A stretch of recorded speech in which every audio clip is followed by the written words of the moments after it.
अस्सलाम वालेकुम and a very warm welcome. आप देख रहे हैं आज पाकिस्तान। मैं हूं सिद्रा इकबाल। उम्मीद करते हैं कि ये नया हफ्ता आपके लिए बहुत सारी खुशियां लेके आएगा।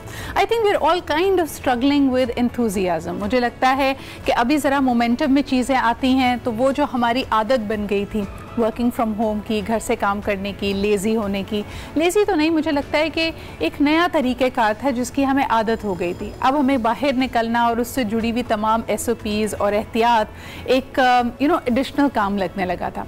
कल भी हम कुछ रिश्तेदारों से मैं अपने बात करी थी, उन्होंने कहा कि सिर्फ ये सोच करके घर से बाहर निकलेंगे तो मास्क लगाना है, वापस आना है, सैनिटाइज़ करना है, शावर लेना है, ये सब चीज़ें इतनी टीडियस लगती हैं कि इंसान कई अपने बाहर जाने के ज़रूरी काम बाहर जाने के भी कैंसिल कर देता है।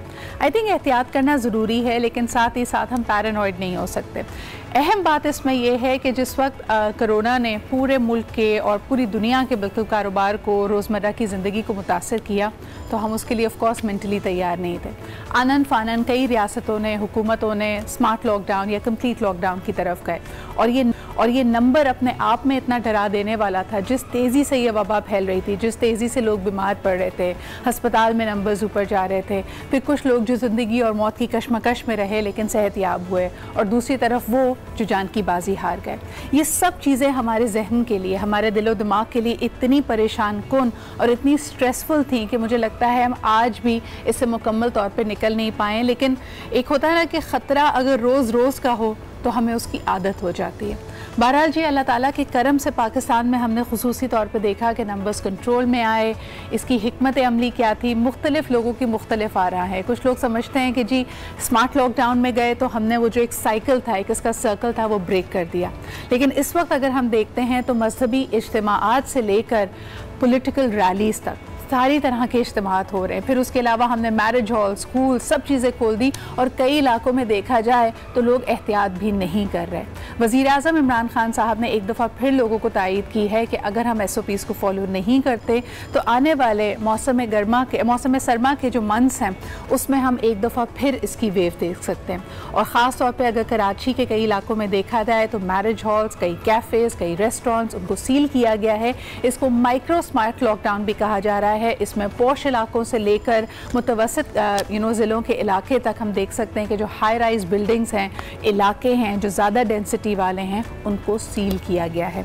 सिर्फ अगर नंबर्स की बात करें जी, पिछले 24 घंटों में 25 अमवात कोरोना की वजह से हुई हैं और 650 नए केसेस रिपोर्ट किए गए। सो वंस अगेन आपको तायद की जाती है कि प्लीज़ एहतियात ना छोड़ें, मास्क पहनें, सैनिटाइज करते रहें, गैर ज़रूरी मिलना जुलना अवॉइड करें। The danger is not behind us. But anyways जी, ये जो सीखने सिखाने का अमल भर चलता रहेगा। और आज आपको ये भी बताएं कि दुनिया भर में वर्ल्ड हैबिटेट डे के तौर पे मनाया जाता है। सबसे पहले आपको पूरी दुनिया में हाउसिंग एक बहुत बड़ा मसला है, खुसूसी जहाँ पे पॉपुलेशन ज़्यादा है, आबादी के लिहाज से जो बड़े ममालिक हैं, शहर हैं, उनमें ये मसला आपको नज़र आएगा। अब दुनिया के बड़े बड़े कॉस्मोपॉलिटन सिटीज़ की तरफ अगर देखते हैं तो उनके पॉश इलाकों के एन सामने आपको शांति टाउन, स्लम एरियाज़ नज़र आएंगे, क्योंकि ये आपस में मुंसलिक हैं। आपने कभी ये गौर किया है कि बहुत ही अमीर घरों में जो काम करने के लिए स्टाफ आता है वो ऑफकोर्स करीब ही रहेगा और वो शांति टाउन्स में रहता है। कहने की बात यह है कि एक अंदाजे के मुताबिक 5 साल कबल पाकिस्तान के एक बहुत ही अहम अखबार ने एक रिपोर्ट शाया की थी, और उनके मानना है कि 80% जो हाउसिंग प्रोजेक्ट्स पाकिस्तान में इनिशिएट किए जाते हैं, अगर वो आसान इक़्तिसाद पे हैं भी, तब भी पाकिस्तान की आबादी का सिर्फ 11% पॉपुलेशन, सिर्फ 11% आबादी उसको अफोर्ड कर सकती है।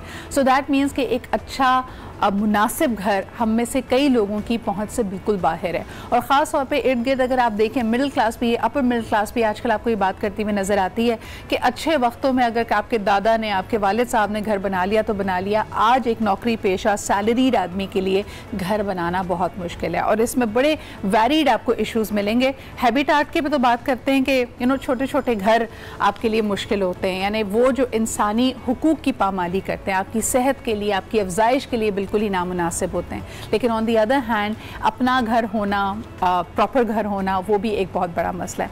खैर जी, प्रोग्राम को आगे लेके चलते हैं, आपको ये भी बताते चलें कि आज का दिन पूरी दुनिया में टीचर्स डे या फिर लर्निंग के हवाले से मुंसलिक है।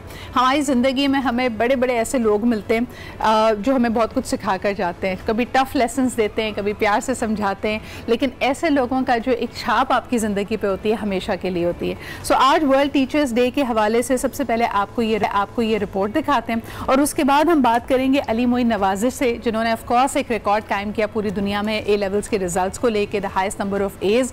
और आज हम जानेंगे कि क्योंकि education, teacher training, the quality of education was very close to his heart and he is also running a few schools, तो वो आजकल किन कामों में मसरूफ़ से बात करेंगे। पहले आपको दिखाते हैं ये पैकेज ना, वालिदैन का और ख़ास तौर पर असातिज़ा और बच्चों, ये एक ट्रायंगल बनता है। इसके बारे में हम कई दफ़ा बात कर चुके हैं, बड़ा अहम भी है। लेकिन अब आपको बताते हैं कि हमारी तारीख़, हमारा असासा भी हमें बहुत कुछ सिखाता है। और कहते हैं ना कि हिस्ट्री से बेहतर टीचर नहीं होता। जब तक आप वो लेसन पढ़ नहीं लेते, समझ नहीं लेते, हिस्ट्री अपने आप को दोहराती रहती है, तारीख़ अपने आप को दोहराती है। मुझे याद आ रहा है तकरीबन 2012 और 11 में मेरा दिल्ली जाना हुआ था, और ये दिल्ली हुआ, लाहौर हुआ, ये मुग़लई ज़माने की बेहतरीन शहर समझे जाते हैं, बिकॉज इनकी पावर सीट्स थी यहाँ पे। यहाँ से अगर आप गुजरे तो हर गली मोहल्ले में आपको कोई ना कोई निशानी, कोई ना कोई तारीख़ी विरसा नज़र आएगा जिसकी अपनी अहमियत थी। लेकिन आज आपको लिए चलते हैं पेशावर, जहाँ का एक हिस्टोरिकल पॉइंट है which is really really important. जनाब मुग़ल बादशाह औरंगज़ेब आलमगीर के दौर का एक तारीख़ी दाखिली दरवाज़ा है जिसका नाम है कोटला मोहसिन खान।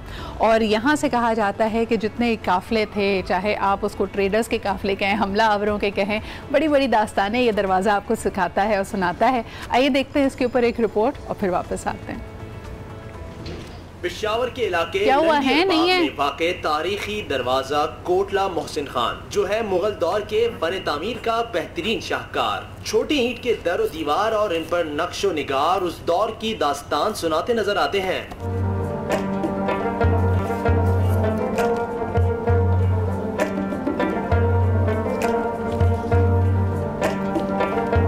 मुगल बादशाह औरंगजेब आलमगीर के दौर में ये दरवाजा पेशावर का दाखिली रास्ता हुआ करता था। यहाँ से काफले और कई हमला आवर गुजरे। खुशहाल खान खटक भी यहाँ 3 दिन कयाम करने के बाद आगे बढ़े।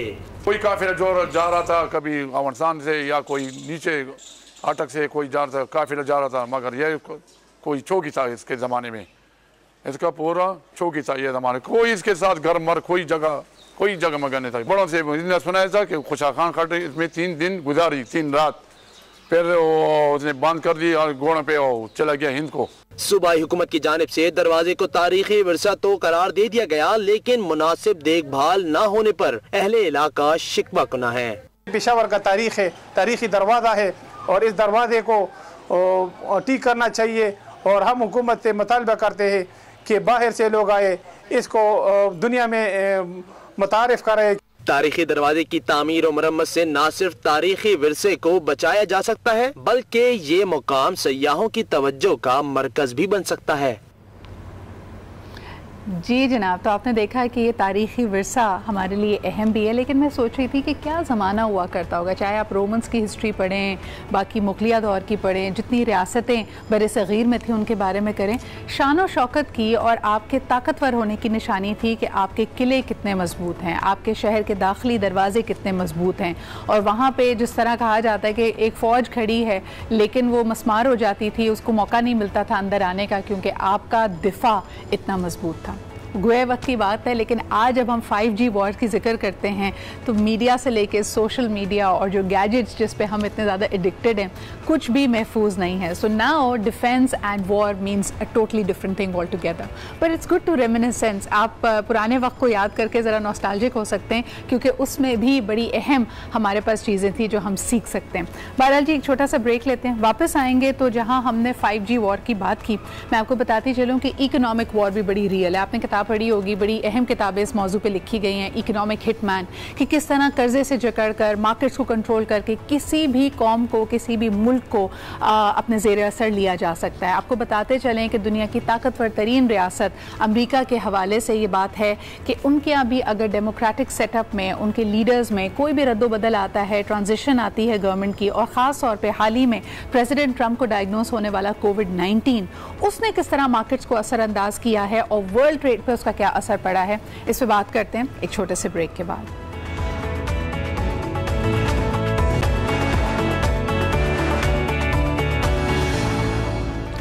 And welcome back. जिस तरह कि आपने कहा था कि आज वर्ल्ड टीचर्स डे की मुनासबत से हमारे साथ मौजूद हैं अली मोइन नवाजिश, जिनको आप जानते हैं he set a record with 23 A's in A levels. और उसके बाद हम इनको अक्सर खबरों में देखते रहते हैं, इनके कॉलम्स पढ़ते रहते हैं, लेकिन जानना चाहेंगे what is he up to. So अस्सलाम वालेकुम and welcome to the show Ali.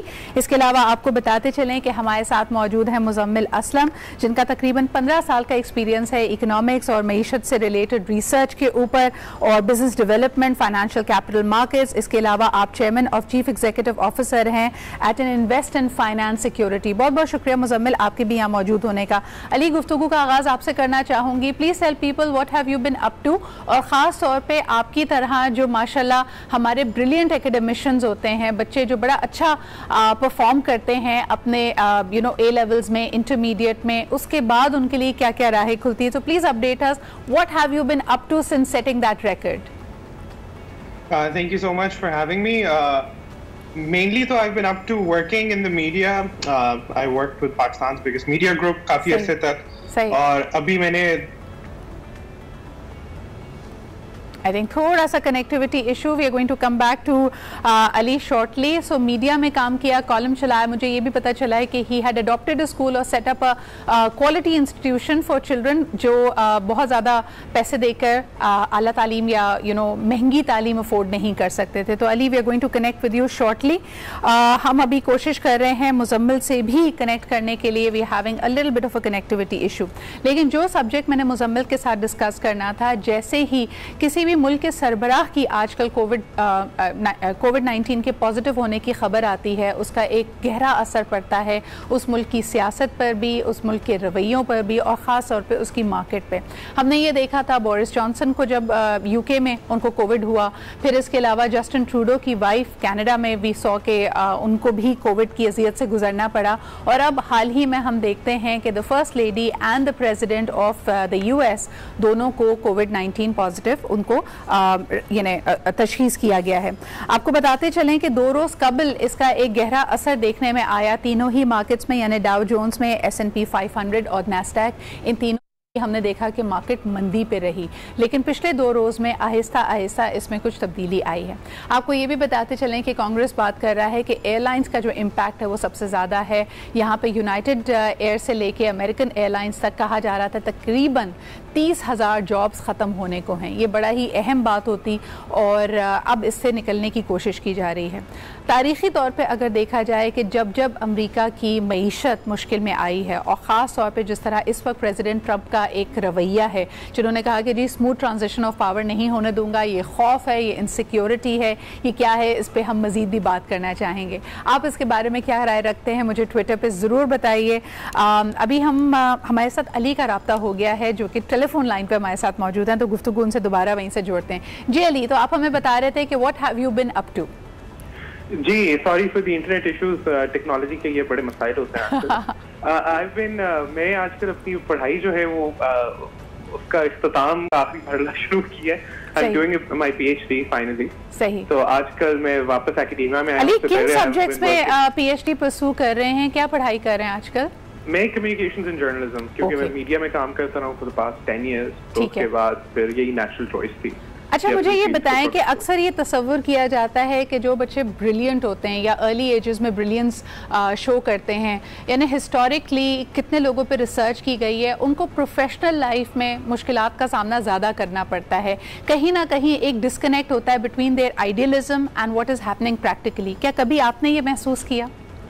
नहीं, आई थिंक आपने बड़ा अच्छा सवाल पूछा है। आई थिंक एक तो ऑब्वियसली कि जब आपको अर्ली ऑन सक्सेस मिलती है तो आप चाहते हैं कि आप फ्यूचर में भी वो सक्सेस रेप्लिकेट करें, जो शायद इतना आसान नहीं होता। सही। और आपको पेशेंस चाहिए होती है उस सक्सेस को आगे रेप्लिकेट करने के लिए। लेकिन उससे ज़्यादा बड़ा मसला मेरा ख्याल ये होता है कि जो हमारे अच्छे स्टूडेंट्स होते हैं उनकी फिर सोसाइटी की और उनके वालिदैन की और टीचर्स की बड़ी एक्सपेक्टेशंस उनसे हो जाती हैं कि वो एक पर्टिकुलर फील्ड में जाएं या वो एक पर्टिकुलर चीज़ करें। मेरे साथ हमेशा ये होता था कि लोग कहते थे आपने मेडिसिन क्यों नहीं की, या आपने कंप्यूटर साइंस क्यों नहीं किया, या आपने ये क्यों किया, why did you choose politics, या आपने कम्युनिकेशंस क्यों पढ़ा, जर्नलिज्म क्यों पढ़ा।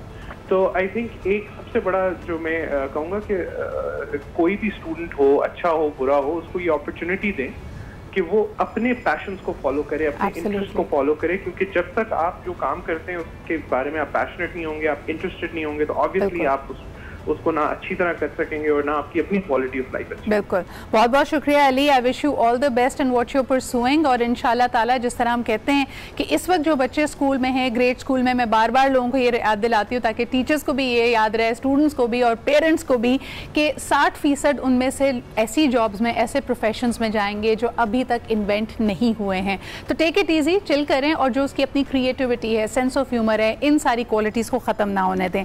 प्रोग्राम को आगे बढ़ाते हैं जी। मुजम्मिल से ये सवाल कर लेते हैं क्विकली कि जो मार्केट इंपैक्ट देखा गया प्रेसिडेंट ट्रंप के कोविड-19 के तशखीस होते ही, उसमें अब थोड़ी बहुत बेहतरी आई है, मार्केट्स अब पिकिंग अप अगेन। मुजम्मिल, कैसे देख रहे हैं इस शॉक को?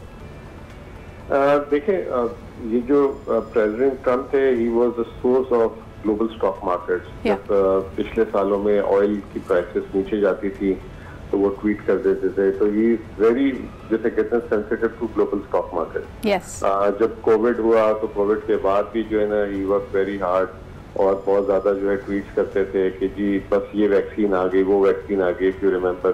तो जस्ट टू मतलब keep the market sentiment better ना। अब वो जब जैसे उनका कोविड हुआ और ही इज एजेड, ही 70+, तो मार्केट ने उस दिन नेगेटिवली रिएक्ट किया if anything goes wrong with him. So all the fears in the American economy and market have become, you know, very real for them right now. जी जी जी, बिल्कुल ऐसा ही है। तो अब ये कि वीकेंड पे कुछ सुना है कि टिप क्रॉप हुआ है और ट्रम्प साहब की भी जो है कुछ ट्वीट्स आई हैं, तो उससे तो ग्लोबल मार्केट्स तो संभल गई हैं। लेकिन अभी हमारी जो स्टॉक मार्केट सुबह खुली है वो काफी जैसे कहते हैं मंदी के दबाव में है और 350 पॉइंट के लगभग। मुजम्मिल, एक आपसे आखिरी सवाल करना चाहूंगी। I am sorry, I am very short on time, क्योंकि आपकी रिसर्च इसी हवाले से है, आपका इतने सालों का तजुर्बा भी है।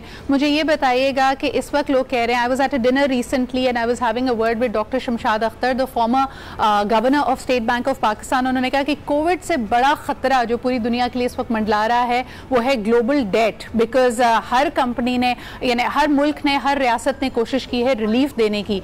ये रिलीफ को अगर सर्विस ना कर पाए, ये कर्जे अगर वापस ना आए जो IMF ने, वर्ल्ड बैंक ने ऑफर किए हैं, तो दुनिया भर के लिए एक ग्लोबल डेट का मसला है। आप इस खतरे को कितना बड़ा गर्दानते हैं? नहीं, बहुत उन्होंने करेक्ट बात की है और you raise the very right point. जैसे पाकिस्तान की एग्जांपल ही ले लें, पाकिस्तान को $2.5 अरब का रिलीफ मिला था ये जब कोविड हुआ था।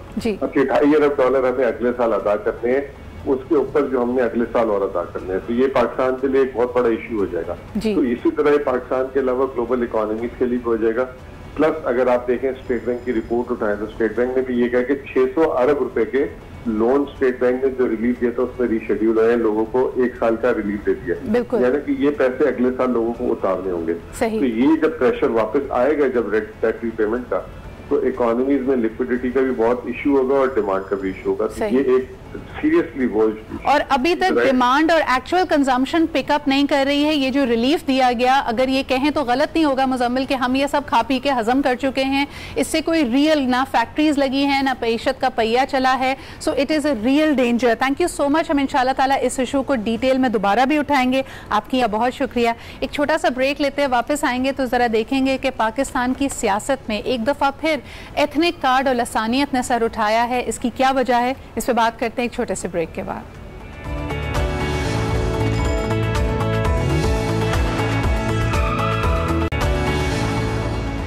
And welcome back. आप देख रहे हैं आज पाकिस्तान। ज़रा बात करते हैं सिंध की और पाकिस्तान की पॉलिटिक्स पे, जिसमें एक दफ़ा फिर गहमा गहमी नज़र आ रही है।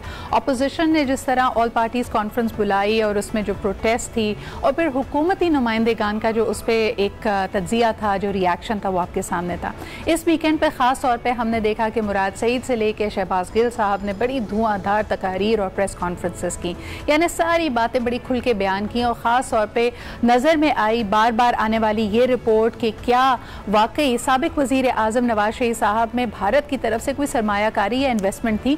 ये क्लेम भारत के कुछ लोगों ने उनके मीडिया चैनल पे किया जो हुकूमत से मुंसलिक भी थे और ब्यूरोक्रेसी से मुंसलिक भी थे। तो ये बड़ा अहम क्लेम है, इसको प्रोब करना चाहिए। और हालिया बयानात की नज़र में जब वो इदारों पर तनकीद कर रहे हैं, ये किस तरफ जाके बैठती है बात। हमारे साथ मौजूद हैं senior journalist and analyst Faisal Aziz sahab. अस्सलाम वालेकुम Faisal, thank you so much for joining me this morning.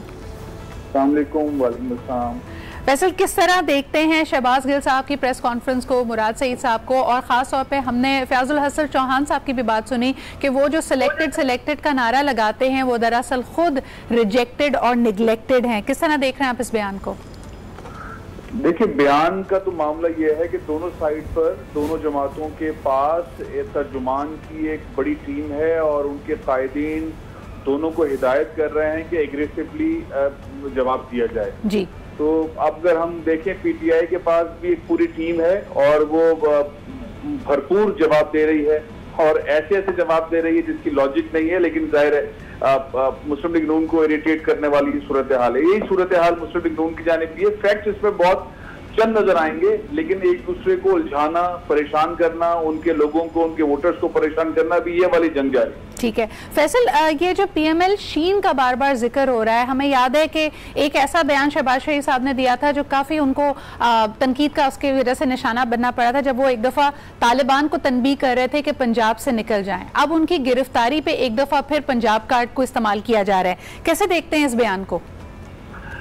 देखिए, शहबाज शरीफ साहब की गिरफ्तारी एक दूसरा एंगल है। उनकी गिरफ्तारी होनी चाहिए थी जून के फर्स्ट वीक में, लेकिन उनको बार बार जमानत मिलती रही, जमानत देते रहे और 6 बार उन्होंने जमानत दी और अब उन्होंने जमानत खुद वापस कर ली, वो एप्लीकेशन, जिसके बाद उनकी जमानत खारिज हो गई और वो गिरफ्तार हो गए। तो एक जानिब ये कि उनको गिरफ्तार कर लिया गया, एक जानिब ये कि उन्होंने ये मौका दिया कि एक ऐसे प्रेशर से मैं निकल जाऊं और दरखास्त वापस ले लूं और मैं अंदर जाके बैठ जाऊं, क्योंकि उनके ऊपर जो प्रेशर था नून का और शीन का, ये प्रेशर वाकई था। उसकी वजह ये थी कि जो नैरेटिव मियां साहब ने इख्तियार कर लिया था, उसका दिफा क्या शहबाज शरीफ साहब बाहर रह के कर सकते हैं? वो जो एंटी एस्टेब्लिशमेंट मियां साहब बात कर रहे थे, शहबाज शरीफ साहब उस वाले एंगल में कभी खुलकर सामने नहीं आए। हो सकता है कि वो खामोशी से करते रहे हों, लेकिन नेगोशिएशंस वो वही करते रहे थे एस्टेब्लिशमेंट के साथ, तो उन्होंने अपने आप को पीछे कर दिया। अब मामला ये है कि अब पाकिस्तान की बनाने वाली जमात मुस्लिम लीग, वो आज पाकिस्तानी इदारों के खिलाफ बात कर रही है नून बन के। तो शीन बना के उसे पाकिस्तान के हक में बात करने वाला, या मीम बना के पाकिस्तान के हक में बात करने वाला, या कल मैंने देखा मुस्लिम लीग जिया का एक बहुत बड़ा इजलास हुआ और वो इजलास जो है वो सिर्फ मुस्लिम लीग नून के खिलाफ ही रहा कि बिल्कुल। अच्छा फैसल, आप क्या, सॉरी आपकी बात को इंटरजेक्ट कर रही हूँ कि वजीर आजम इमरान खान साहब का भी इस पे तज्जिया है, जो नवाज शरीफ साहब के बयानात आ रहे हैं, उन्होंने कहा ये बिल्कुल बानी MQM के बयानात की मुतरादिफ हैं, उसी की तरह के हैं। और उसके बाद तो हमने देखा कि MQM में काफ़ी स्प्लिंटर आया, यानी टूट फूट का शिकार हुई, नई जमातें तश्कील हुई, ब्रांचेस बन गई। क्या आप इसी तरह का मुस्तकबिल PMLN के लिए भी देख रहे हैं? देखिए, अल्ताफ हुसैन और नवाज शरीफ में फर्क है जी, लेकिन नैरेटिव दोनों का मिलता हुआ है और वो इंडियन चैनल्स के ऊपर चल रहा है और मियां साहब की गुफ्तगू इंडियन चैनल्स पे चल रही है, पाकिस्तान के खिलाफ हो रही है गुफ्तगू, तो इस हद तक तो बात ठीक है। लेकिन दोनों का पॉइंट ऑफ व्यू, दोनों का नैरेटिव थोड़ा मुख्तलिफ है। और मियां साहब क्योंकि कौमी राज जानते हैं, वो 3 दफा वजीर आजम रहे हैं, वो ऐसे ऐसे बातें कह रहे हैं जिनकी बातों को संजीदा लिया जा सकता है। वो ऐसी बातें कह देते हैं और कह रहे हैं और वो टारगेट कर रहे हैं, बेसिकली पाक फौज को टारगेट कर रहे हैं, वो इमरान को टारगेट नहीं कर रहे हैं। वो कह रहे हैं जो इनके लाने वाले, तो उनकी बात ज्यादा संजीदा है मेरे ख्याल में अल्ताफ हुसैन की गुफ्तगू से। लेकिन बहरहाल जो गुफ्तगू इस वक्त मियां साहब कर रहे हैं, उस गुफ्तगू के नतीजे में उन पर पाबंदी आयद हो जाएगी और जैसे जैसे मामला है गद्दारी की मुकदमात भी आइंदा मुस्तकबिल में दर्ज जाएंगे। सबसे बड़ा चैलेंज ये है इस मौजूदा हुकूमत के लिए कि जिस तरह उन्होंने NRO का रूप धार कर वफाकी काबीना की अप्रूवल से उनको बाहर भेजा, तो क्या वफाकी काबीना की अप्रूवल से जो उन्होंने ले लिया है वो वापस आने में कामयाब हो जाते? एक मुजरिम को, अल्ताफ हुसैन जो है वो पाकिस्तान के अंदर किसी जेल से नहीं गए थे, मियां साहब को पाकिस्तान के जेल से इलाज के गर्ज से 4 हफ्तों के लिए बाहर भेजा। अभी तक तो कोई उनको खातिर ख्वाह पेशरा फॉरेन ऑफिस की तरफ से और खास तौर पे बरतानवी हुकाम की तरफ से नहीं मिली है। लेकिन Faisal, will come to Pakistan Peoples Party, उनका क्या मौकफ है इस सारे सिनेरियो में? APC में तो वो साथ थे और कल हमने कराची में जो रैली देखी पाकिस्तान पीपल्स पार्टी की, उसमें एक दफा फिर इशारा दिया निसार खोरो साहब ने कि MQM का मौकफ इख्तियार किए हुए है वफाकी हुकूमत। कैसे देखते हैं इस बयान को?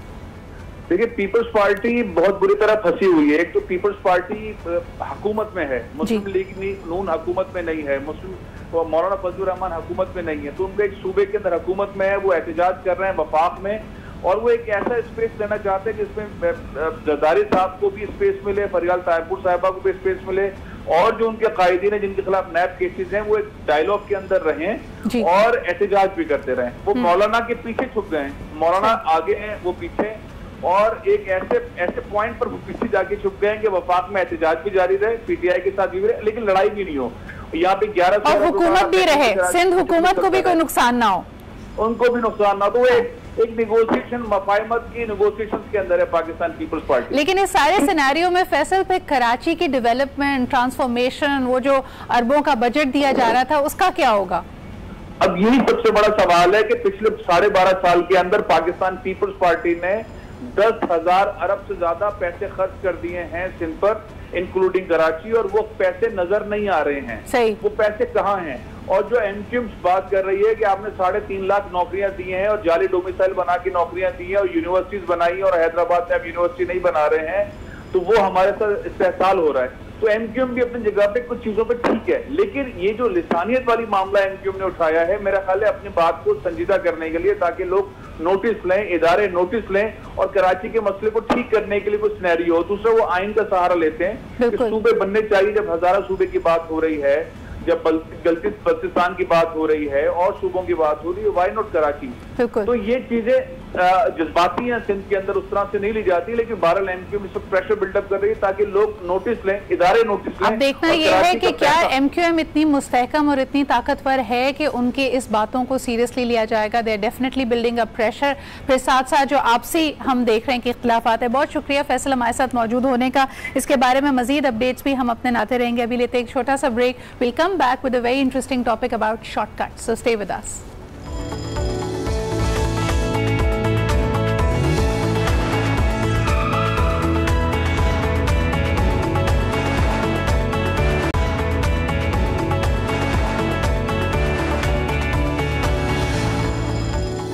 And welcome back. आप देख रहे हैं आज पाकिस्तान, और मेरा आजकल सबसे पहला सवाल मेरे तमाम पैनल से होता है कि वो लोग नेटफ्लिक्स पे या ऑन डिमांड टेलीविज़न कंटेंट में क्या देख रहे हैं। एंड आई थिंक कि ये आजकल का बेहतरीन सवाल है आपका स्टेट ऑफ माइंड जानने के लिए कि आप ज़िंदगी में क्या चाहते हैं, कि आप ह्यूमर सीख कर रहे हैं, आप एक साइफाई की दुनिया में जाना चाहते हैं, आपको रोमांस पसंद है, what is it that you are seeking in life. लेकिन आज का टॉपिक बड़ा इंटरेस्टिंग है क्योंकि ज़िंदगी में हम जो भी ढूंढ रहे हों, आजकल हमें शायद ये ज्ञान दिया जा रहा है कि you are a fool if you try to do things right, कि अगर आप प्रोसेस से गुजरते हैं, प्रॉपर चैनल से जाते हैं, तो आप तो बेवकूफ़ हैं, क्योंकि आज तक प्रॉपर चैनल से जाके कौन शख्स कामयाब हुआ है। So therefore you see a lot of millennials and the generation Z looking for shortcuts. उनको लगता है कि time is money, make hay when the sun is shining. इसका मतलब है कि इस वक्त जब सूरज बड़ा आबोताब से चमक रहा है, तो जो काम अभी हो सकता है अभी कीजिए। कोई शॉर्टकट मिल सकता है, किसी से फ़ायदा उठाया जा सकता है, किसी चीज़ को कैश किया जा सकता है, तो फ़ौरन कीजिए, बिकॉज क्या पता कल हो ना हो। लेकिन क्या इससे दूरस नताइज निकल रहे हैं? अगर आप इसको प्रोफेशनल लाइफ में ही देखें, इस वक्त बहुत सारे लोग स्टार्टअप्स करना चाहते हैं। स्टार्टअप्स पूरी दुनिया में आपने देखा कि एक एंटरप्रेन्योरियल जर्नी ऐसी होती है जिसमें फेलियर का चांस बहुत ज़्यादा है। एंड देन मोर इम्पॉर्टेंटली, आपके साथ जितने लोग मुंसलिक हो जाते हैं, आप उनको कोई पहले ज़माने जैसी जॉब सिक्योरिटी या फिर बेनिफिट्स नहीं दे रहे। So everybody is in the here and now. ये एक अच्छी बात भी है, लेकिन साथ ही साथ इसका नुकसान भी है, because when the things go bad, जिस तरह के अभी हम सूरत हाल देख रहे हैं कि इकोनॉमिक स्लो डाउन आया हुआ है। ब्रेक से पहले भी हम यही बात कर रहे थे कि ग्लोबल डेट का एक डेंजर सर पे लूम कर रहा है। फिर क्या होगा? ये तमाम लोग जिनको शॉर्टकट्स की आदत है, how will they survive and more importantly how will they thrive? इस पर ज़रा बात करते हैं। आज हमारे पास जी एक ज़बरदस्त पैनल है। सबसे पहले हमारे साथ मौजूद है Maryam Aftab, who is a social media influencer. She is a doctor in making, she is studying medicine, और साथ ही साथ lifestyle and medicine and health care related subjects पे ये she creates her content. Thank you so much Maryam for being here. अच्छा जी, इनको आप इंस्टाग्राम पे फॉलो कर सकते हैं as Maryam full.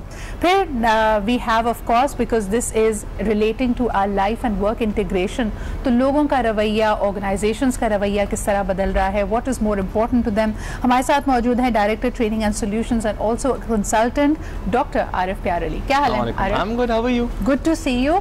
And why I said organizations, because organizations are also struggling. मुझे कल बताया गया कि बड़े बड़े बैंक्स, बड़ी बड़ी ब्रांचेस, जिनकी आपको आदत थी करियाने की दुकान की तरह वो ब्रांच थी आपके लिए, अब ब्रांचेस शट डाउन कर रही हैं। So how are people going to respond to that? last but definitely not the least, for all of the life problems and somebody who's not just a friend but a great counselor, I take benefit of her counsel, चाहे हमारा कोई social subject हो, कोई एक personal individual subject हो, या even अगर हम बात करते हैं corporate issues के. हमारे साथ मौजूद हैं हुमैरा आफान. अस्सलाम वालेकुम Humaira. Thank you so much. And I see you wearing pink in October. So this is all about breast cancer awareness, which by the way Pakistan की सबसे ज़्यादा prevalent type of cancer है. 90,000 ख़वातीन की तशख़ीस सिर्फ पाकिस्तान में हर साल की जाती है, जिसमें से 40,000 अपनी ज़िंदगी की बाजी हार जाती हैं. So early detection can actually save lives. Coming to our topic again, it's about shortcuts. Arif, तुमसे शुरुआत करती हूँ. People used to seek shortcuts throughout, लेकिन ये निशानदेही करता है कि सिस्टम पे यकीन नहीं है. क्या ये बेयकीनी और बढ़ गई है ड्यू टू द पेंडेमिक? हाँ भी और ना भी. You always know I'll talk on both the sides. हाँ इसलिए क्योंकि उन्होंने शायद प्रीवियसली अपनी लाइफ में देखा है कि शायद प्रोसेसेस को फॉलो करके रिजल्ट्स नहीं आते. ठीक है, इसलिए शायद हाँ उस प्रोसेस को फॉलो नहीं करना, शॉर्टकट्स को लेना आसान हो गया है. ना इसलिए क्योंकि जब वो सोशल मीडिया देखते हैं और जब दुनिया के बारे में जानते हैं तो उनको नज़र आता है कि यार 20s के अंदर लोग जो है वो करोड़पति बन रहे हैं, they are getting rich, they are getting all the followers in the world, और उनको फिर ऐसा लगता है, वो कंपैरेटिव एनालिसिस के अंदर आ जाते हैं और उनको ऐसा लगता है कि यार मैंने तो जिंदगी में कुछ नहीं किया. So we get into hyper competition, और चाहते हुए या ना चाहते हुए कभी कभार मिलेनियल्स या जेन जीज इस तरह की कोई शॉर्टकट ले लेते हैं जो आगे जाकर उनको नुकसान पहुंचता है. सही, but society matters. Okay, so but I first want to distinguish. सबसे पहले हम इस चीज में जरा जो डिफरेंस है उसको जरा वाजे कर दें. हमारा शॉर्टकट लेने में एंड वर्किंग स्मार्ट में फर्क है. आजकल जितनी क्रिएटिविटी, टाइम प्रेशर्स आपको चाहिए, इनोवेशन चाहिए, लकीर का फकीर कोई नहीं बनना चाहता, लेकिन डंडी जहां मारते हैं उसको कहते हैं शॉर्टकट. और जहां आप समझदारी के साथ एक काम को क्विकली करने की कोशिश करते हैं, या कोई जिसको अगर लोकल जबान में कहा जाए कोई जुगाड़ निकाल लेते हैं उसको करने की, that is actually working smart. इन दोनों का डिफरेंस भी हमें नहीं पता. Working smart would be mostly कि आपने एक वन ऑफ कर दिया, यू नो, या usually it's in your nature but you don't utilize that part all the time कि आप हर बार वर्किंग स्मार्ट नहीं करेंगे. लेकिन जो शॉर्टकट लेगा वो उसकी एक हैबिचुअल आदत बन जाती है. He gets very adaptive to the procedure. और इसको अगर हम प्रॉपर साइकोलॉजिकल टर्म में देखें, इसको कॉग्निटिव माइजर बोलते हैं, because it involves a lot of thinking process. आप भी कुछ भी काम करो तो it involves a lot of thinking and decision making, and for some people decision making जब मुश्किल हो जाती है या बहुत intense हो जाती है, problem solving बहुत deep हो जाती है, and they really can't go into it all the way down the sinkhole जिसको बोलते हैं, तो then they become cognitive misers. फिर वो क्या करते हैं, शॉर्टकट देख लेते हैं. बिल्कुल. इसकी एक मिसाल आपको दे देते हैं कि अगर आपने किसी से कर्जा लिया हुआ है, अब आपको जाहिर सी बात है या तो पैसा जमा करके या कमा कर वो कर्जा वापस करना है, लेकिन कॉग्निटिव माइजर होने की या शॉर्टकट लेने की एक निशानी हो सकती है कि मुझे आरिफ को पैसे वापस करने तो मैं हुमैरा से मजीद कर्जा लेके इनका कर्जा वापस कर दूं, बट आई एम स्टिल मकरूज. तो ये एक विशियस साइकिल है. मरियम, आपके इर्द गिर्द a lot of young people your age who studying to be professionals, आपको लगता है कि वो शॉर्टकट्स ले सकते हैं, खुसूसन जब आप मेडिसिन जैसी फील्ड में हो जिसमें आगे जाके you have to be responsible for people's lives, लेकिन क्या आपके इर्द गिर्द भी लोग शॉर्टकट लेते हैं? आई थिंक ये बात सिर्फ ये नहीं है कि लोग इंडिविजुअली किस तरह शॉर्टकट्स लेते हैं. मुझे लगता है कि सिस्टम हमें अडेप्ट करता है कि हम शॉर्टकट्स लें. मैं ग्रेड 10 में थी, which was the first time I was introduce to something like this, because मैं प्राइवेट स्कूल से स्विच कर आई थी. तब मैंने पहली दफ़ा टर्म सुनी थी 5 ईयर पेपर्स, 10 ईयर पेपर्स, और आप बस ये सॉल्व कर लें और आपका पेपर निकल जाता है. I remember it was my biology exam, और उसमें स्कूल का इंटरनल एग्ज़ाम था, और मैंने अपना एग्ज़ाम दिया वो, और मेरे मार्क्स सही नहीं आए. तो I took my parents to my teacher and you know I asked her कि क्या मसला था इस पेपर में. And she told me कि your answer was correct. It was just that आपने book में से words नहीं लिखे थे exactly, and I'm preparing you for the real world, which is the board exam right now at hand. तो I think हमें बहुत तरह से system भी ये दिखा रहा है कि हमें shortcuts, copy paste, cut paste, लकीर के फ़कीर बन के rote learning के ज़रिए हमें उस तरह critical thinking नहीं हम करें हमें सिस्टम इस तरह से अडैप्ट कर रहा है। ये बड़ी बात ज़बरदस्त इसलिए है क्योंकि आप ये नोट कीजिए कि जितनी चीज़ों को हम शॉर्टकट्स कहते हैं माशाल्लाह से वो अब पूरी इंडस्ट्री बन चुकी हैं। यानी अगर आप कहें कि जी आपने प्रोफेशनल कॉलेज में एडमिशन लेना है तो उस एडमिशन टेस्ट की तैयारी कराने का एक पूरा कोचिंग सिस्टम मौजूद है। जैसे उन्होंने 5 years 10 years की बात की है, पेपर्स बाकायदा somebody compiles them, prints them, makes them commercially available। यानी ये पूरे बिजनेस बन चुके हैं। तो आरिफ ये शॉर्टकट तो ना रहा, ये तो डिमांड एंड सप्लाई पे चले गए हैं। बिल्कुल ऐसे ही। एंड अगेन जब शॉर्टकट की बात करते हैं, मेरे ओपिनियन में अगर वो किसी को तकलीफ नहीं पहुंचा रहा या वो मॉरली गलत नहीं है, ठीक है, so I don't see an issue in that particular shortcut. अगर हम 5 years या 10 years की बात करते हैं, मार्केट में तो ऐसी बहुत सारी चीज़ें अवेलेबल हैं, आप ना पढ़ें, ठीक है, बट मॉरली मतलब व्यू से कि अच्छा है अवेलेबल है तो यूं तो जहर भी अवेलेबल है मार्केट में, बंदा पी ले सकता है। So what is and this is a process, coaching centers is a process, you still have to go. फिर मैं जाके उसको रिप्लेस कर लूंगा। तो I mean is this morally ethically correct आपके ख्याल में? No, but is there any other option, ठीक है, that we need to understand. सही है, अगर आपकी पर्सनल ज़िंदगी में फॉर एग्जांपल अगर और चीज़ें हैं, अगर आप देख रहे हैं 2-3 घंटे की लाइन है, ठीक है, फिर आप क्या करेंगे? तो आप अपने मॉरल कंपस को कहाँ रखते हैं, अपने एथिकल कंपस को कहाँ रखते हैं, एंड देन यू डिसाइड। और जैसे दोनों खातून ने कहा, एक ने डिसीजन मेकिंग कहा, एक ने क्रिटिकल थिंकिंग का। हाँ। और यहाँ पर क्योंकि हम फॉल्टर कर जाते हैं तो हम कहते हैं यार पैसे देकर बात खत्म करते हैं। सही, ठीक है ना? So it's an individual response. अच्छा, एक बड़ी कॉमन चीज नजर आ रही है कि तमाम शॉर्टकट्स में पैसा कॉमन है। यानी शॉर्टकट जिसको हम समझ रहे हैं उसमें शायद आपने वक्त की बचत कर ली है, टाइम किसी तरह सेव कर लिया है, हो गए आप, लेकिन जो चीज़ आपको उसकी बजाय खर्चनी पड़ती है वो पैसे होते हैं। तो ये बात ज़रा जहन में रखें और उसमें हो सकता है अगला आपसे भी ज़्यादा होशियार हो और आपको चूना लगा जाए। कॉलर हमारे साथ हैं, उनसे बात करते हैं। हेलो, अस्सलाम वालेकुम। वालेकुम सलाम जनाब सिद्रा साहिबा, इकबाल मेमन बात कर रहा हूँ, director sports Liaquat medical university. Very nice to hear from you sir. क्या कहेंगे हमारे टॉपिक पे? हाँ, मेरा यही है कि आजकल जो शॉर्टकट्स के वजह से जो बड़े बड़े प्रोफेसर साहिबान भी हैं वो भी बच्चों को जो है वो शॉर्टकट्स पे डाल देते हैं। बोर्ड ऑफिस से उनके राब्ते रहते हैं, और अगर मेडिकल यूनिवर्सिटी में हैं तो वो प्रोफेसर साहिबान जो हैं वो एग्जामिनर से राब्ते में रहते हैं, तो इस वजह से बच्चे भी डिस्ट्रैक्ट होते हैं काफी। सही। आप समझते हैं कि शॉर्टकट कभी कभार लॉन्ग कट भी बन जाता है? यानी अक्सर लोग अपनाते ये सोच कर हैं कि जरा काम जल्दी हो जाएगा, मुनासिब हो जाएगा, लेकिन वो उनको और ही किसी मसले में फंसा देता है। और मैंने ये देखा है कि बच्चे जो हैं वो इस चीज से इतना डिस्ट्रैक्ट हैं कि वो ये कहते हैं कि हम जो है वो बस ये कर लें तो ये ज्यादा अच्छा होगा, वो लॉन्ग टर्म गोल्स पे नहीं जाते। तो आपकी बात बिल्कुल सही है कि ये लॉन्ग टर्म लाइफ का एक जो है ना वो इशू बन जाता है। बिल्कुल, बहुत बहुत शुक्रिया इकबाल साहब हमारे साथ मौजूद होने के लिए। छोटा सा ब्रेक लेते हैं, वापस आएंगे कि जो इमोशनल इम्प्लीकेशंस हैं शॉर्टकट्स लेने की वो क्या हैं,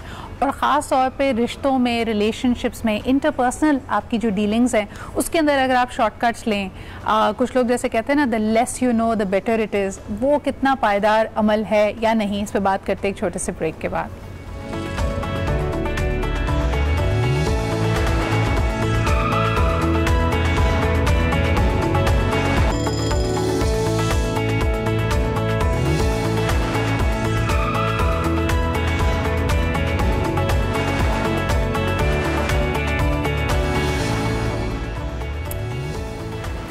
welcome back. So talking about shortcut, ज़िंदगी में कई चीज़ों के शॉर्टकट्स हैं जिसका आप नुकसान उठाते हैं। मिसाल के तौर पे आप अपना रंग गोरा करने की अगर ऑब्सेशन में हैं और किसी ने आपको कहा कि शॉर्टकट ये है कि चेहरे पे लीमू लगा लो, अब आपकी स्किन क्योंकि ख़राब ही क्यों ना हो जाए, you are probably going to take it. Likewise अगर आपका वज़न बढ़ गया है तो उसका सही तरीका, लॉन्ग टर्म तरीका ये है कि आप अपनी लाइफस्टाइल हैबिट्स को सही करें, एक्टिविटी करें, चहलकदमी किया करें, लेकिन नहीं, अ lot of people would rather go for pills जो आती हैं वज़न को कम करने की, हर्बल वाटर के नाम से चीज़ें मिल रही हैं, हकीमी नुस्खे, यहाँ तक कि लाइपोसक्शन कराने को तैयार हैं लोग शॉर्टकट्स के लिए।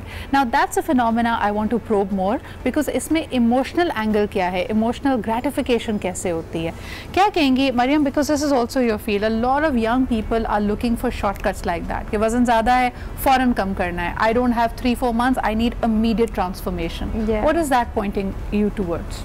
आई थिंक इसकी मेन वजह तो ये है जिस तरह ही मार्केट किया जाता है, जितना इसमें जितनी फॉल्स एडवर्टाइजमेंट और जितनी मार्केटिंग की जाती है, और इसमें लोगों की सेल्फ इस्टीम को that is what's targeted, because they know कि अगर कोई for example there is an unmarried woman, unmarried girl, or there's a young boy, young people, it's always vulnerable people. तो उनकी mental health, उनकी self esteem से खेलना भी आसान होता है। As doctors, the unethical practices के इसके side effects कभी कोई नहीं बताता। आपको कहते हैं जब किसी ने कोई शॉर्टकट आपको बेचना होता है, आपको कहते हैं ये फुल प्रूफ तरीका है, इसमें कोई रिस्क नहीं है मेरा। लेकिन एक सोचे यानी एक कहते हैं ना एक बाशऊर इंसान इस पर यकीन कैसे कर लेता है कि इसका कोई साइड इफेक्ट नहीं है।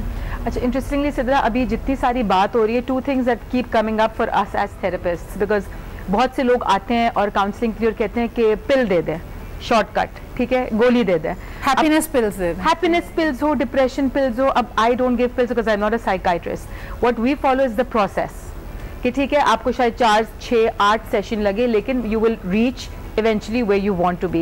So the way I see it and the way we see it is process and goal. Some people are very goal oriented, उनको हाँ ना करके गोल पहुंचना है, चाहे वो 10 पाउंड लूज करना हो, चाहे हैप्पी होना हो, चाहे कुछ भी होना, किसी भी तरीके से आप बस गोल। The people who follow the process is the longer term. So जो आपने आदत की भी बात करी थी, वो जिसको आदत होगी प्रोसेस के थ्रू जाने की, यानी जिस तरह आपने कहा था, जिस तरीके से आपने जो तरीका यूज़ किया था ना, जिसका तरीका ही लंबा तरीका और सही तरीका है, क्या टेक्निक या तरीका आप इस्तेमाल करते हैं। मेरा आपकी बात से बड़ा इंटरेस्टिंग पॉइंट मेरे जहन में आया कि हम अक्सर जब एंजाइटी, डिप्रेशन या इमोशनल हेल्थ की बात करते हैं, हम तो लोगों को ये कन्विंस करने की कोशिश कर रहे हैं कि you know what you need to do is consult a doctor. लेकिन अगर लोग आपके पास कंसल्टेशन के लिए आते भी हैं तो मेन जो इसकी वजह बनती है या जिस पे अक्सर बात की जाती है वो ये कि 4 सेशंस हो गए हैं, मैं अपने आप में कोई तब्दीली नहीं देख रहा। तो यानी एक बीमारी की तरह उसको ट्रीट कर रहे हैं, जिस तरह एक बुखार की गोली ली है तो बुखार नीचे आ जाए, इसी तरह if I am going to a psychiatrist और साइकोलॉजिस्ट तो मुझे फौरी तौर पे I should feel good, I should not be feeling and dealing with my negative emotions. इस पे क्या कहेंगे? अनफॉर्चुनेटली यही सिद्रा बात है कि जितना आपने जैसे शुरू में भी बात कर रहे थे क्विक फिक्सेस, रैपिडली जितनी चीज़ आप ठीक करोगे या रैपिड हैप्पीनेस वो शॉर्ट टर्म लास्ट करेगी। It's just like bursts of happiness, जो आपके ब्रेन में केमिकल रिएक्शन होता है, आप खुश हो जाते हो चॉकलेट खाने से, कोई चीज़ खरीदने से, या किसी थेरेपिस्ट से 1 घंटा बात करने से। When you go back you're back to square one. So जो प्रोसेस अगेन जिसकी मैं बात करी थी लंबा होगा लेकिन सही होगा और डीपर होगा। अब चाहे आप एजुकेशन की इसमें बात करें, आप चाहे इसमें रिलेशनशिप और डिवोर्स की बात करें, अगर आपका गोल ही डिवोर्स और सेपरेशन है तो you know you can't do anything and that's a shortcut also कि नहीं बस हमने तो खत्म करनी है। But if your process is long, lengthy, tiring कि ठीक है हमने बनानी है रिलेशनशिप में, we have to work towards it, जो कि हम यूजुअली स्टेटमेंट यूज करते हैं, work towards it, understand each other, it requires a lot of time and energy and effort, and that's a whole procedure and process. Okay, but that's contrary to the things which we hear in media these days. मिसाल के तौर पे आरिफ, कई दफ़ा लोग कहते हैं ना कि भाई आपने मिसाल के तौर पे एक इदारे से या एक नौकरी से बड़ी अपनी वफादारी निभाई और कहा कि जी मैं जहाँ हूँ बड़ा खुश हूँ, यहीं पे मुझे तरक्की मिलेगी, लेकिन वहाँ पे चीज़ें मूव नहीं कर रही थी। You probably stuck in a process, stuck in a system which became your comfort zone. आपने उसके बियॉन्ड देखना ही नहीं शुरू किया। तो 10 साल के बाद जब आपकी और वैल्यू मार्केट से घट जाती है और आपको और अपॉर्चुनिटीज़ नहीं मिलती तो लोग आपको तो ताना देते हैं कि और फंसे रहे हैं आप प्रोसेस के अंदर, उस वक्त आपके पास एक अच्छा जंप का मौका था। So how do you know when you are going for a flashy shortcut और कब आपको प्रोसेस में रहना चाहिए? ओके, सो मेरे हिसाब से this is a mindset. Limiting mindset है या अबंडेंट माइंडसेट है? ग्रोथ माइंडसेट है, ठीक है। अच्छा, अब लिमिटिंग माइंडसेट क्या है? एग्जांपल देता हूँ, आजकल के मिलेनियल्स या gen Zs they play counter strike, PUBG, जहाँ हारने लगते हैं रीस्टार्ट कर देते हैं, ठीक है। सो वो हार नहीं सकते। और हम जैसे लूडो में सारी गोटियां जब बंद हो जाती थी, घर में बैठे होते थे, फिर भी देख रहे होते थे, फिर भी खेलते रहते थे और उम्मीद करते थे बिस्मिल्लाह अब आएगा खेल। तो अब ये माइंडसेट लिमिटिंग माइंडसेट है कि मैं हार नहीं सकता, जैसे हारने लगता हूँ सो आई टेक अ शॉर्टकट और I restart the game. Unfortunately और फॉर्चुनेटली लाइफ में ऐसा होता नहीं है। You have to go to the entire process. मैं क्रिकेट खेलता हूँ, आजकल भी संडेज को मैं खेलता हूँ, हम हार भी रहे होते हैं फिर भी हमें खड़ा रहना पड़ता है। We have to go through the process. Now what you have just said, जो ऑर्गेनाइजेशन की आपने बात की है, now this is about growth mindset. मैंने ऐसे भी लोग देखे हैं जो बहुत अच्छा कर रहे थे अपने करियर में, then also they took a jump. Now you will not say कि वो शॉर्टकट ले रहे हैं, वो ग्रोथ माइंडसेट पे चल रहे हैं। ऑर्गेनाइजेशंस अब इस तरह से इवॉल्व हो रही हैं जो इंस्टेंट ग्रेटिफिकेशन की तरफ जा रही हैं, जो हमारी बात हो रही थी। एग्जाम्पल पहले ग्रेजुएटी फंड होता था या पेंशन्स होते थे। Now for the younger generation organization is giving them international trips, early international trip. जाए प्री कोविड, अब तो कुछ नहीं दे रहे, अब जूम दे रहे हैं, अब जूम पे कर लें। अच्छा, उसका रीजन क्या था? वो इंस्टेंट ग्रेटिफिकेशन था। अब कौन 60 साल तक रुकेगा और ग्रेजुएटी मिलेगी? सो क्या है कि साल में एक इंटरनेशनल ट्रिप। वेरी इंटरेस्टिंगली अगर आप प्री कोविड भी देखते हैं तो लोग कहते थे कि भाई जितना मैंने एक ऑर्गेनाइजेशन से रीप करना था, चाहे वो ग्रोथ पॉइंट ऑफ व्यू से और लर्निंग पॉइंट ऑफ व्यू से, लोग 3 से 4 साल से ज्यादा किसी ऑर्गेनाइजेशन में रुक नहीं रहे थे, because they thought everything they needed to know they have learned it already. एक कॉलर हमारे साथ है, उनसे बात करते हैं। हेलो, अस्सलाम वालेकुम। हेलो, अस्सलाम वालेकुम। अस्सलाम वालेकुम जी। जी, कौन सा, आप कहाँ से बात कर रहे हैं?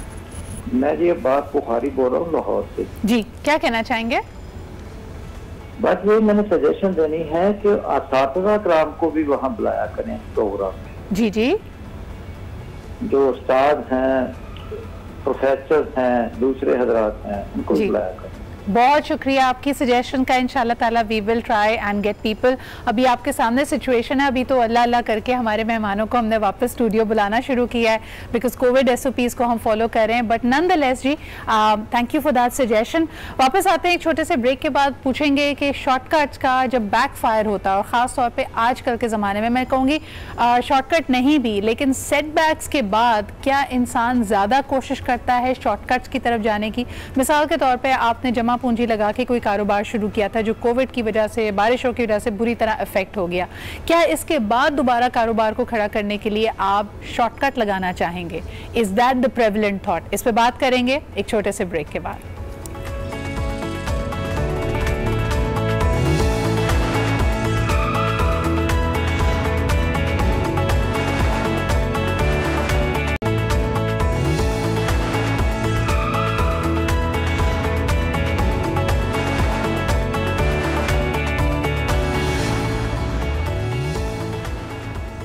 Welcome back. बात हम कर रहे हैं शॉर्टकट्स की और जानना ये चाहते हैं कि इसका इम्पैक्ट क्या होता है। ब्रेक में हम ये बात कर रहे थे कि पहले ज़माने में आज से 5-6 साल पहले भी, before social media, before internet, if somebody wanted to become famous, आपने मकबूल होना है, शोहरत हासिल करनी है, उसके लिए आपको ज़िंदगी देनी पड़ती थी अपने क्राफ्ट को। आपको मास्टरी के उस लेवल पे पहुंचना पड़ता था कि आपके नाम का डंका बजे, चाहे आप डॉक्टर हों, इंजीनियर हों, आप फैशन डिज़ाइनर हों, इवन अगर आप एक एक्टर हों। और लगता है कि ये जब एक नेचुरल प्रोग्रेशन चीज़ों की होती थी, ओवरनाइट सक्सेस नहीं थी, ओवरनाइट आप मकबूल नहीं होते थे, तो आप में भी ढारस आ जाती थी। आपको अगर तनकीद का निशाना बनाया जाता था तो you could take it.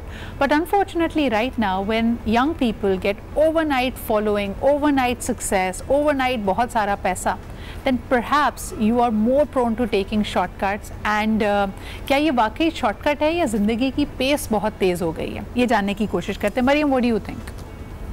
I think this is definitely true कि हम जिस एरा में रह रहे हैं, everything is accessible और it's literally आजकल फेम हासिल करना, name, fame, all of that is at your disposal.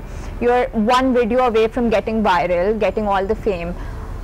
लेकिन एट द सेम टाइम जितनी जल्दी आपको फेम मिलता है उतनी जल्दी वो आपसे फेम छीन भी सकता है। मिसाल के तौर पे you are going to become a doctor, तो मुझे बताओ कि आजकल ख़ास तौर पे doctors and specialist they need to have an online presence, from doctor Phil to doctor Mike. आप देखते हैं कि मिलियंस में इनकी फॉलोइंग है and people say I don't know if they are good doctors and good medical practitioners, may be they are excellent, लेकिन वो जितने ज़्यादा प्रोमिनेंट हैं, जितने विजिबल हैं, ये बहुत अहम है। तो क्या तुम्हें लगता है कि is that a reason why you became a digital content creator? That was part of the reason but not entirely, because मुझे थोड़ा सा कंटेंट क्रिएशन में खुद भी शौक था, राइटिंग में। और जहाँ तक एज अ डॉक्टर बात है, of course you have be accessible to people, audience के साथ आप कितना इंटरेक्ट कर रहे हैं, लेकिन इन दिस एज यहाँ पे मिस इन्फॉर्मेशन की भी बहुत ज़्यादा है, इट्स वेरी रैम्पेंट। तो जहाँ पर एक डॉक्टर है, बजाय इसके कि आप एक डॉक्टर के पास जाएं, किसी एक्सपीरियंस डॉक्टर के पास, people would rather Google their symptoms या ऑनलाइन उनको जो चीज़ें मिल रही होती हैं, और इसकी वजह से मिस डायग्नोसिंग, खुद अपने आप को ट्रीट करना, जिसके बहुत डेट्रीमेंटल इम्पैक्ट्स हो सकते हैं। आजकल लोग instead of actually getting a diagnosis या छोटी छोटी बीमारियों के लिए एंटीबायोटिक्स लेते हैं, जिससे इन द लॉन्ग रन अपने यानी अगर आप शॉर्टकट्स को वाकई स्टडी करें तो आपको हर जुमरे में ज़िंदगी के हर पर्सपेक्टिव में नज़र आएगा। जो लोग शॉर्टकट चाहते हैं, they search online and they look for a practitioner, hearsay पे बिलीव करते हैं, देखते हैं कि सबसे पहले कौन सर्च में ऊपर आया और उस डॉक्टर के पास पहुंच जाएंगे। कुछ ऐसे भी लोग आपको मिलेंगे जो डॉक्टर के पास नहीं जाना चाहते और जो खुद ही केमिस्ट के पास पहुंच जाते हैं और कहते हैं इस सिम्टम की दवा दे दो। पर Arif, coming back to my original question, do you think social media is providing a shortcut to professionals के वो हमारी इमेजिनेशंस को अपनी विजिबिलिटी से कैप्चर कर लेते हैं और फिर ये सवाल नहीं होता कि वो कितने अपने काम के माहिर हैं, सिर्फ बात ही होती है कि आपकी फॉलोइंग कितनी, आप कितने नज़र आ रहे हैं and people are lining up to get your services?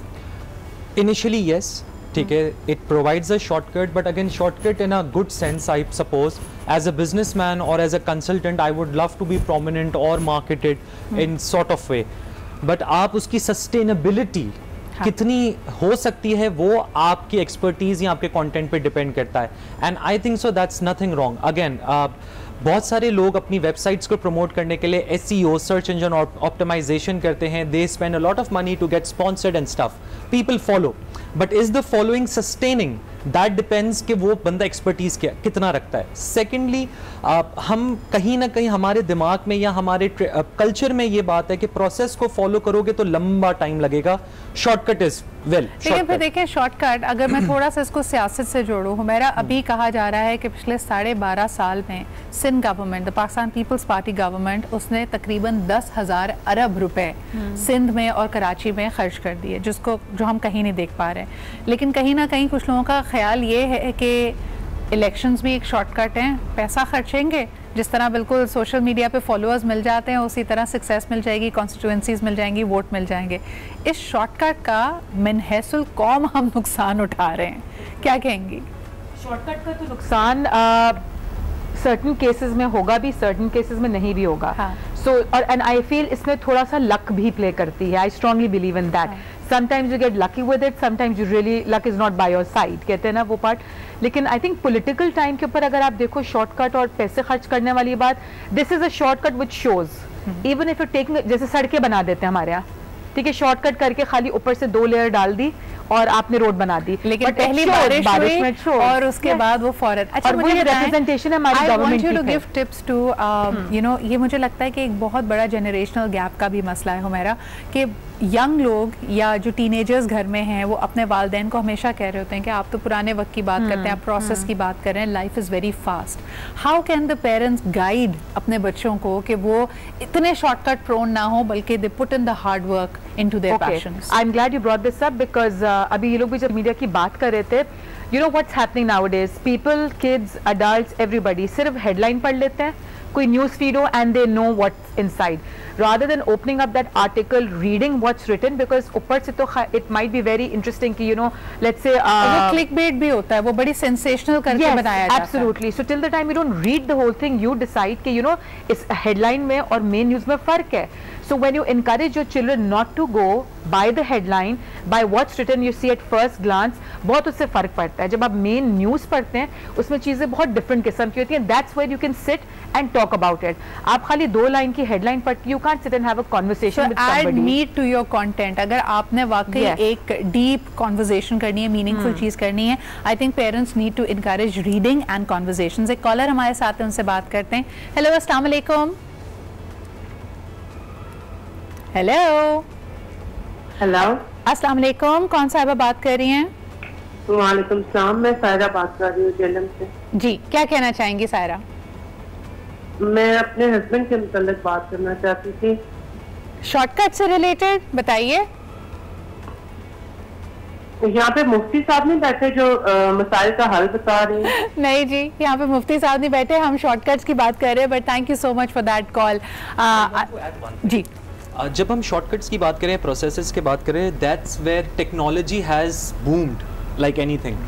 Example देता हूँ, कभी आपको पैसे जमा कराने थे बैंक में, so you had to go to the bank, line में खड़े रहना पड़ता था, वो पूरी पर्ची भरनी पड़ती थी और उसके बाद आपको सबमिट कराना पड़ता था, आपको रिसीप्ट मिलती थी जिसके 2-3 दिन बाद जाकर आपके पैसे जमा होते थे। अब टेक्नोलॉजी है, you have an app of an bank, आप ऐप पे गए, आपने क्रेडिट था, आपने वहाँ पर सिर्फ पे का बटन दबाया एंड इट गॉट डन। अब for someone it would be might be a shortcut. ये क्या बात हुई, ऐप पे आपका जो है ना सारा डेटा जो है इट्स वेरी वनरेबल, आपने अपने सारे डेटा नेट पे लगा दिया, बट मेरे लिए काम आसान हो गया। That is technique upgrading itself. यानी वो तो एक पहले ज़माने में अगर आपने किसी को पैसे भी ट्रांसफ़र करने होते थे, बैंक में भी रखें तो नकद निकालते थे, बड़ी संभाल के उस नकदी को दूसरे तक पहुंचाते थे। Now you can do the transfers, it's much easier, mobile wallet हो, वो तो पूरी टेक्नोलॉजी अपग्रेड हो रही है। I don't think that's a shortcut, that's more like innovating the way you are doing the work. But we have another caller, उनसे भी बात कर लेते हैं। हेलो, अस्सलाम वालेकुम। अस्सलामुअलैकुम जी, कौन सा, आप कहाँ से बात कर रहे हैं? असलम खान बात कर रहा हूँ कराची से। जी असलम साहब, क्या कहेंगे? जी, आप लोगों का एक सब्जेक्ट चल रहा है शॉर्टकट और लॉन्ग टर्म वगैरह का। हाँ जी। तो मेरा अपना पर्सनल एक एक्सपेरिमेंट वगैरह है कि 1996 में हम लोगों ने काम शुरू किया 150 रुपए से। सही। और वो भी एग्जाम्पल हमारे लिए ये था कि जब हम अपने घर के छत पे बैठते थे तो मुझे डिफेंस सामने यूं बड़ा रौनक नजर आता था। तो मैंने अपने छोटे भाई से जिक्र ये किया कि भाई ये जो लोग बैठे हैं, कोई बोलते हैं ब्लैक मनी, कोई व्हाइट मनी, तो ऐसा नहीं है। मैंने कुछ चीजें ऐसी देखी कि लोगों ने बड़े बेस्ट से मेहनत की थी। सही। और हम लोगों ने वो 150 रुपए से बिजनेस शुरू किया स्पोर्ट्स वगैरह का, और हमने उसके साथ दिन रात मेहनत करके करते करते आज अल्हम्दुलिल्लाह सुम अल्हम्दुलिल्लाह कि मेरी कंपनी पहली कंपनी जो पूरे कराची में मेरे बिजनेस को लीड करती है। तमाम यूनिवर्सिटियां, कॉलेज, आर्मी, नेवी, एयरफोर्स में मैं ग्राउंड वगैरह डिजाइन करता हूँ। जबरदस्त। और अल्हम्दुलिल्लाह मेरी सही स्टेब्लिश लाइफ है। शॉर्टकट भी हमने किया।